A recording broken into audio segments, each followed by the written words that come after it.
Boa noite, queridos irmãos e irmãs, a paz do Senhor para todos. Nós vamos dar início ao nosso estudo dessa semana. Nós estamos vendo sobre 7 coisas que podem roubar a sua alegria. Estamos com textos e estudos baseados no livro da nossa irmã Joyce Maia e também do nosso irmão em Cristo, o pastor Hernandes Dias Lopes, que fala, que fez o livro, não é, Ladrões da Alegria, né? Ladrões da Nossa Alegria. E estamos baseados no livro da nossa irmã Joyce. Ela vai falar hoje, e o tema principal é sobre complicação, descomplicar, pessoas complicadas. Então ela fala diz assim, da bênção que é a pessoa descomplicar as coisas, ser pessoa descomplicada. Ela disse que ela era muito complicada, dava nó nas coisas e dificultava a solução e criava problemas por causa da sua dificuldade em simplificar e resolver as coisas, né? Então é o tema do livro. Mas nessa noite nós queremos embarcar, pegar o navio lá com o Hernandes Dias Lopes, né? Que é um outro assunto do livro dele, que é bem interessante, né, e que eu acho que é mais apropriado para nós nessa noite e que nos dá essa oportunidade. Nós estamos vendo nesses dois livros também algumas bíblias de estudo, Rota 66, Rota 66 e outros materiais mais que nós buscamos para trazer isso para os irmãos nessa noite. Mas estamos com base, né, hoje nós temos um capítulo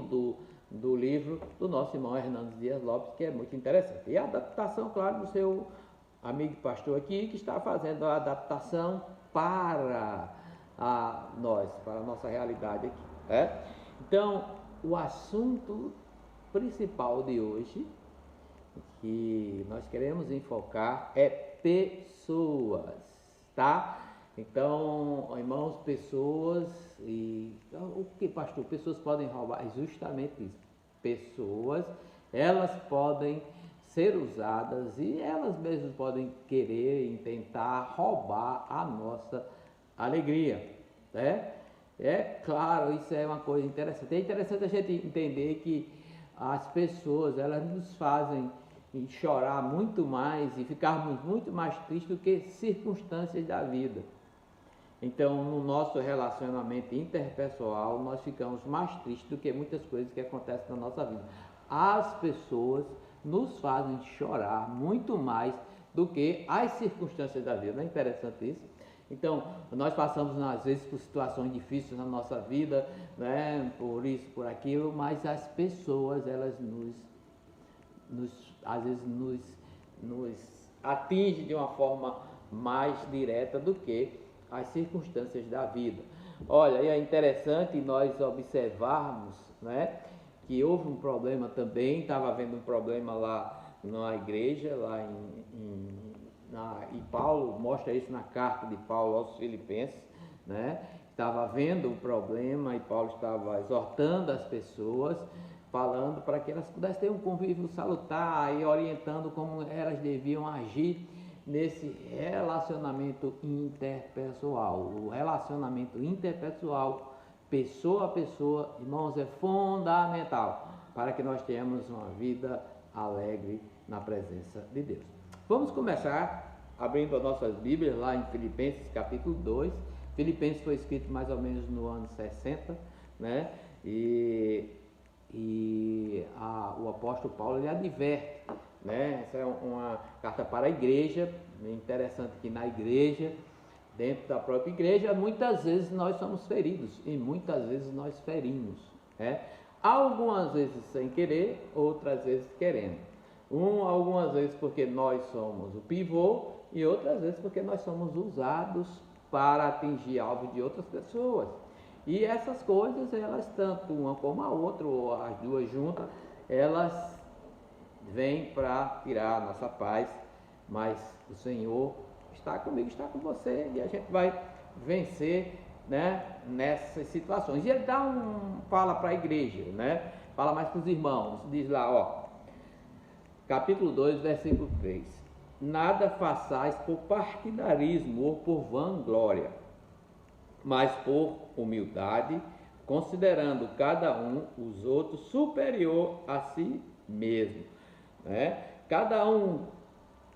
Não tenha cada um em vista o que é propriamente seu, senão também cada qual o que é dos outros. Em outras palavras, ele está dizendo, olha, não haja por vanglória, né? Não haja por partidarismo, né? Não haja, tenha em vista o seu irmão, né? Que haja uma recíproca, irmão. Olha, cuidado, quando você for fazer uma coisa, veja quem você vai atingir, o que você não vai atingir, se prepare e veja se você não está indo ao encontro do irmão, não está ferindo o irmão. Muitas vezes nas nossas vidas, nós até para não causar prejuízos, nem para ferir os irmãos, a gente tem que deixar aí mudar coisas, fazer coisas diferentes, né? Até tirar para que aquele irmãozinho, aquele até que é mais fraco, que não entende, né? Ele não seja, que ele não fique desanimado, desmotivado. Nós temos uma gama de irmãos, muitos irmãos desmotivados que saem de dentro das igrejas por certas atitudes, né? E a gente tem que ter esse cuidado para que nós não sejamos esse canal, né, de machucar o nosso irmão. Aí o apóstolo Paulo está dizendo, não faça nada, quando fizer as coisas, não façam por partidarismo. E ele está falando de uma forma geral, e nós estamos falando aqui de uma forma geral, que muitas vezes, irmãos, nós às vezes buscamos os nossos próprios interesses em detrimento dos interesses daquelas pessoas. Isso aqui também serve para liderança, para nós líderes, né? Por exemplo, eu não posso fazer algo, nem estar aqui fazendo, usando os irmãos para meu benefício próprio, né? Isso não seria uma coisa justa, nem diante dos homens, nem diante de Deus, não é isso?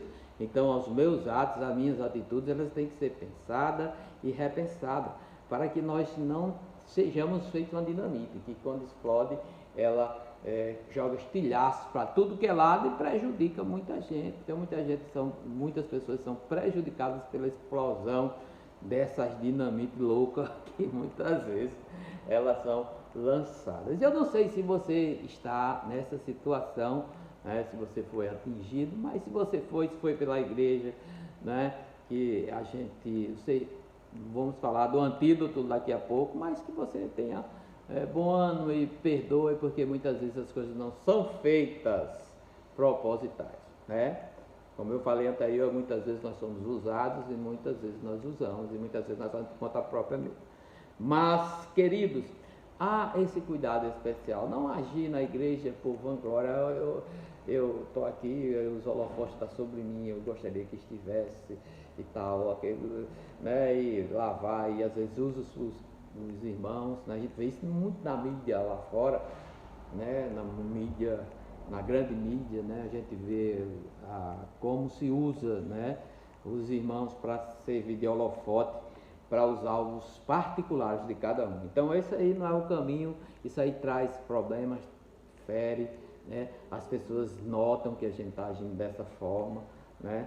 Sabem que eu estou agindo por qual interesse eu estou agindo, que não tem ninguém doido nem besta, e a gente vai levando. Então o apóstolo fala, diz esse cuidado da igreja, para a gente ter cuidado para não machucar o outro, né? E sempre buscar os interesses coletivos um dos outros, tá bom? Esse é o desejo, né? A gente viu nos temperamentos sobre o egocentrismo, né? Que as pessoas são egocêntricas muitas vezes, elas se tornam, né? Elas querem tudo para si, esquecem de tudo, das coisas, esquecem dos irmãozinhos, esquecem dos familiares, esquecem dos amigos, esquecem de tudo para atingir seu alvo, seu holofote. Está com o holofote voltado para si. Então cuidado, que não é por aí, o caminho é inverso, inverso. A soberba é o princípio da queda, está lá em 1 Pedro 5,5, né? A soberba, a gente achar que então lá vai, Então vamos ter esse cuidado para que a gente não entre nessa e que a gente não fira nossos irmãozinhos, né, em Cristo Jesus. Outra coisa, irmãos, outro relacionamento pessoal, algo que tem trazido e tirado alegria, por exemplo, os relacionamentos conjugais, né? Casamento. Casamento é algo que muitas vezes tira alegria, tem tirado a alegria de muita gente, né? Quantas pessoas não casaram, não é? Namoraram, noivaram, aquela expectativa de que aquilo ia ser a coisa que ia modificar a sua vida para melhor, que ia transformar, que ia trazer algo maravilhoso. E quando começam os dias do casamento, casa, vai para casa, lua de mel, e passa o período, passa um tempo, aí as coisas começam a esfriar, começam a dar errado, começam a não ser aquilo que um ou outro imaginava, e aquilo ali ele traz um prejuízo tremendo. Então, casamento é algo muito sério, algo que se deve cuidar, algo que se deve estudar, que se deve orar, que se deve buscar antes de se contrair, antes de casar, antes de ir para estar com aquela pessoa para o resto da vida. É algo que tem que ser visto, é algo que tem que ser pensado, porque às vezes, irmãos, o divórcio, esse rompimento é algo terrível. Causa problema, tristeza para filho, para toda a família. Então, nós temos hoje os relacionamentos conjugais, eles têm trazido nesse relacionamento aí muitos problemas, muitas dificuldades e muita tristeza. Então vamos cuidar do nosso relacionamento, do nosso casamento, orar pelo nosso casamento. Outra coisa que nós temos que trabalhar também é os nossos relacionamentos com os nossos filhos. Quantos pais hoje não estão tristes porque tiveram um problema ou estão tendo um problema no relacionamento pai e filho, né? Os pais tristes com o filho, e também pode ser o inverso, os filhos tristes com o pai. Isso porque esse relacionamento ele não tem sido cuidado de forma adequada. Então ele não tem sido regado pelo amor, pela compaixão, pela benignidade. E isso tem causado feridas terríveis. É como o pastor Hernando Dias Lopes falou, né? É como o estilhaço de uma dinamite, né? Quando há um divórcio, ele vai, bum, o estilhaço, as partes da dinamite, eles vão atingindo as pessoas e ferindo, né? Então é muito importante, também a gente entender essa visão sistêmica da família. Foi algo que me ajudou muito, né? Foi entender a família como um sistema. O meu problema é o do meu filho, o problema do meu filho é o meu problema. Nós não temos ninguém fazendo carreira solo na relação pais e filhos e marido e mulher. Não existe essa carreira solo. Nós estamos juntos, nós estamos naquela mesma embarcação, nós estamos ali juntos, nós estamos caminhando, remando, cada um ajudando o outro a remar, remando junto, para que possa chegar no porto seguro. Então é assim, mas quando há uma diferença, um descontrole nessa área, as coisas se complicam. Então é necessário que nós tenhamos cuidado, né, para que isso aí não afete a nossa alegria, tá? Então vamos trabalhar, vamos ver o que é que a gente pode melhorar, o que é que a gente pode mudar, o que é que eu não estou vendo, que eu preciso ver e não estou vendo, o que é que eu não estou observando de forma correta, o que é que eu preciso mudar, o que é que eu preciso rever no meu relacionamento familiar. E isso tá. Outra situação também, irmãos, que nós queremos comentar nesta noite, por exemplo, o relacionamento que afeta muitas pessoas e tem muitas pessoas feridas, é no relacionamento interpessoal, né, naquela questão das amizades, né? Então, pessoas que hoje elas estão tristes, elas foram feridas gravemente nos seus relacionamentos de amizade, porque ou muitas vezes a pessoa mesmo provocou, ou porque a outra pessoa provocou, ou porque teve influência de terceiros e assim vai. E nesse relacionamento há uma ruptura, né? Há um rompimento desse relacionamento. Isso traz para quem, né? Eu estou falando aqui para quem? Para quem valoriza realmente as amizades, né? Aí há uma tristeza, né? Muitas vezes, e até o temperamento da pessoa, a pessoa não valoriza muito as amizades, mas tem pessoas que valorizam a amizade, levam a amizade a sério, né? Então, eu sou seu amigo, você é meu amigo, estamos juntos, né? Então, você não vai pegar um bonde contrário meu para ir, ou vou pegar contrário seu para encontrar você, porque você é meu amigo, né? Então, esses relacionamentos, eles também trazem feridas quando rompidos, e às vezes desnecessariamente, se perdem para quê? Mas acontece, né? Acontece, às vezes as pessoas escolhem caminhos na vida que vão trazer prejuízo para elas mais na frente. Mas isso tem marcado e tem deixado pessoas tristes. Nós temos muitas pessoas tristes, né, por amizades que foram desfeitas, relacionamentos, né? É importante, o que é que nós podemos fazer? É importante que nós possamos averiguar e fazer uma autoanálise, né? O porquê aconteceu, o que foi que houve, como houve, qual a minha porcentagem de culpa nessa história, qual a porcentagem de culpa da pessoa que era minha amiga, meu amigo, né? Isso acontece muito, não é? Mas há pessoas assim, fragilizadas e feridas, infelizmente, isso tem tirado a tristeza, tem tirado a alegria e trazido tristeza para muita gente. Mas eu quero dizer a você hoje algo que é importantíssimo e um antídoto para essa situação, que chama-se perdão. Perdão. Nós temos que buscar do Senhor perdão, para força no Senhor, para que nós possamos perdoar as pessoas. Vamos abrir as nossas Bíblias lá em Marcos capítulo 11, versículo 22 em diante.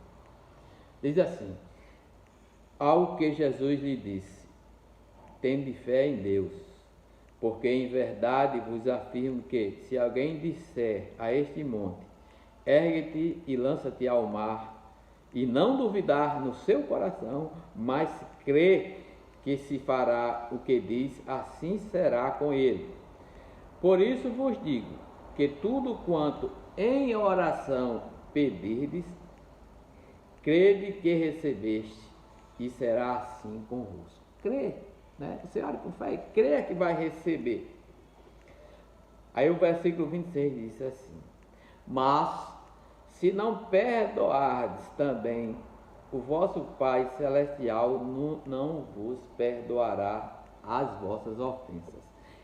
Mas se não perdoardes, também o vosso Pai Celestial não vos perdoará as vossas ofensas. Não vos perdoará as vossas ofensas.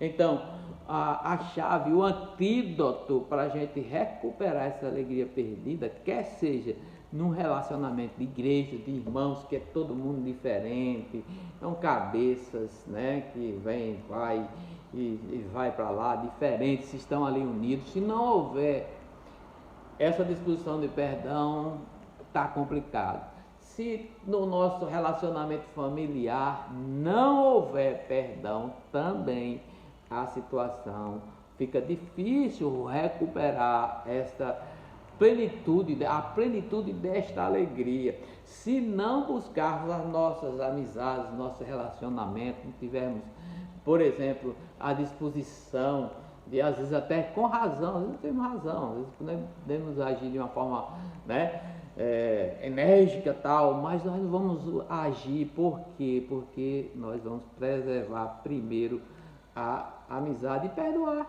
Aí a gente perdoa, esquece, pagou aí, né? Mas se não houver isso, queridos, se não nós não buscarmos este esse desejo no nosso coração de perdoar. É interessante a gente entender que o seu perdão é seu. É você quem vai perdoar. Então, você é quem perdoa. Tá? Então, o perdão é seu. Não é Deus que vai perdoar a pessoa por você, não. É a gente de tudo. Nossa, nós vamos perdoar. Então, o perdão é a chave, é o antídoto para as feridas que as pessoas inconscientemente, às vezes conscientemente, às vezes usando outras pessoas e às vezes sendo usadas por outras pessoas. Elas muitas vezes nos atingem e causam feridas. Agora, essas feridas precisam ser tratadas. O perdão precisa ser exercitado. E o seu perdão, meu amigo, minha amiga, é seu. Você é quem vai ter que liberar esse perdão. Nós é que vamos ter que liberar esse perdão, né? Então, qual o caminho que nós vamos escolher? O que é que a gente quer, né? A Bíblia fala muitas vezes que o não perdoar, ele atinge o nosso emocional, atinge o nosso físico e atinge o nosso espiritual. Então é algo terrível, mas o perdão, ele restaura, ele renova. E se nós amarmos, tivermos aquele amor verdadeiro de Deus no nosso coração, perdoar não é fácil, mas nunca é impossível. Sempre é possível perdoar. Então que Deus nos abençoe, que Deus nos ajude, que nós possamos ter perdão e colocar amor no nosso coração. Que Deus nos abençoe e tenha uma boa noite na presença de Deus.